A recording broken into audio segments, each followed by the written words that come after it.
நான் குற்றவாளின்னு இந்த கோர்ட்ல தீர்ப்பளிக்கப்பட்டதுக்கு அப்புறம் சுப்ரீம் கோர்ட்ல நான் அப்பீல் பண்ணா எனக்கு விடுதலை கிடைக்குமா?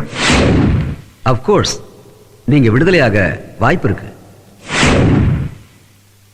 இந்த கோர்ட்ல குற்றவாளின்னு தீர்ப்பளிக்கப்பட்டவன் மேல் கோர்ட்ல விடுதலையாக வாய்ப்பு இருக்குன்னா இந்த கோர்ட் எதுக்கு, நீங்க எதுக்கு, நான் எதுக்கு, இந்த வக்கீலுங்க எதுக்கு? வழக்கு ஒண்ணு தீர்ப்பு ரெண்டா? அப்படி ரெண்டு தீர்ப்பு வருதுன்னா சட்டத்திலயோ நீதித்துறையிலயோ ஏதோ தப்பு இருக்குன்னு தானே அர்த்தம். ஹை கோர்ட் சென்னையில, சுப்ரீம் கோர்ட் டெல்லியில. பணம் இருக்கிறவன் எங்க வேணாலும் போய் வாதாடி ஜெயிக்க முடியும். ஏழைங்களால முடியுமா யாரோன்னு? ஒரு எல்கேஜியில் கொண்டு போய் ஒரு குழந்தைய சேர்க்க போனா கூட அப்பா என்ன படிச்சிருக்காங்க, அம்மா என்ன படிச்சிருக்காங்கன்னு கேட்கறாங்க.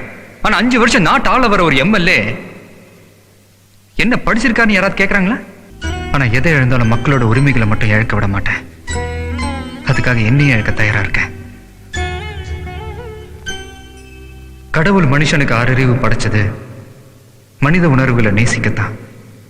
ஒருத்தனோட அறியாமைய இன்னொருத்தன் பயன்படுத்திக்கிறதுக்காக இல்லை.